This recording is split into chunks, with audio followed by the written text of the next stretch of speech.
that when you give people a lot of information in one go, it can be a little bit overwhelming, especially around this particular topic, around the whole topic of the mind, the body, mental fitness.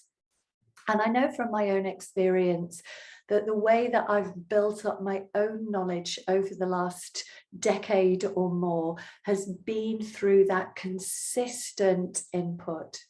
Now, for the vast majority of people, they've never had any mental health training at all. They might have experienced challenges with their own mental health. They might have gone through some kind of therapeutic intervention, but they don't really understand anything about the functionality of the brain. They don't understand all the different conditions that are on the mental health spectrum.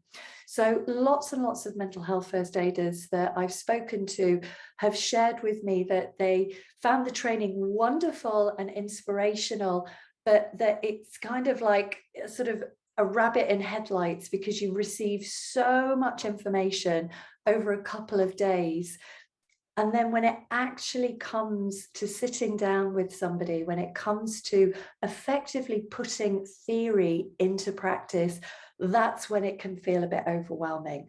That's when you can start feeling a bit nervous, and all of those doubts and worries and fears come up about, am I doing the right thing? Am I making things worse? Am I saying the right thing? What approach shall I take? Where should I direct this person?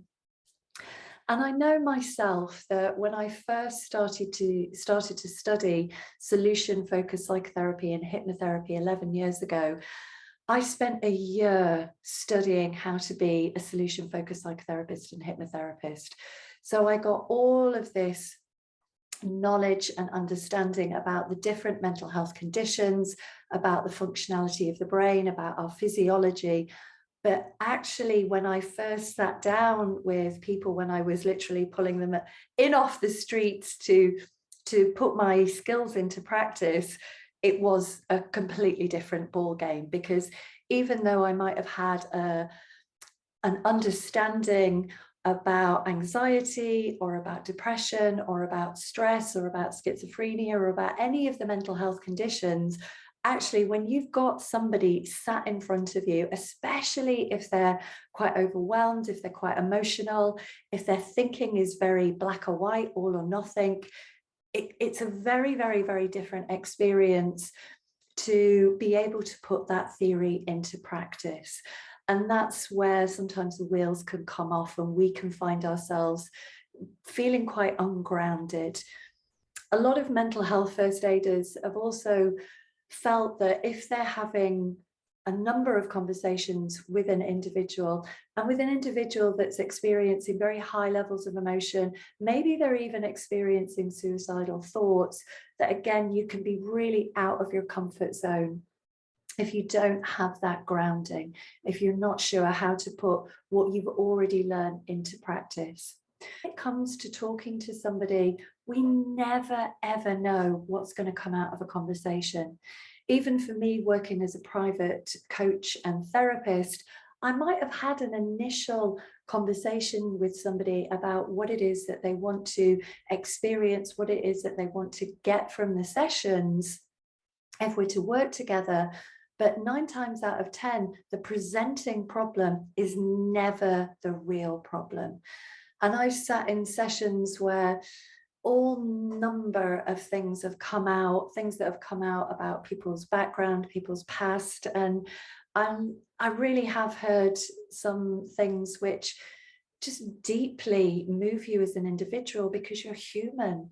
You're human and you're there because you care about people. You're empathetic to people's feelings, to their needs. And so when we are experiencing a conversation which is, well, where it runs much deeper than, say, kind of just feeling quite overwhelmed at work, but it runs into areas like if somebody's experienced a miscarriage, if somebody's going through a bereavement, if somebody's dealing with a situation. In fact, I heard somebody messaged me today to say that they had to just sit down and tell their son that their son's got a brain tumor.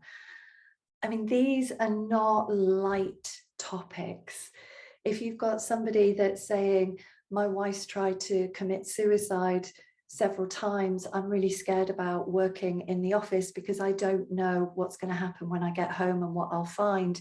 You know, these are they're a lot to deal with especially if you're quite new as a mental health first aider. And as you've heard me say numerous times, words don't teach, but experience does.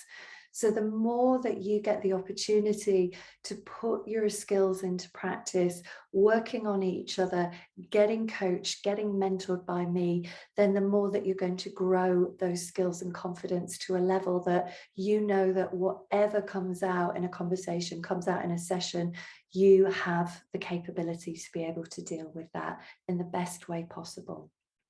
So I know for myself, when I was training as a solution-focused psychotherapist and a hypnotherapist, I had a mentor for the whole 12 months. And that mentor to me was priceless because, again, it was putting theory into practice.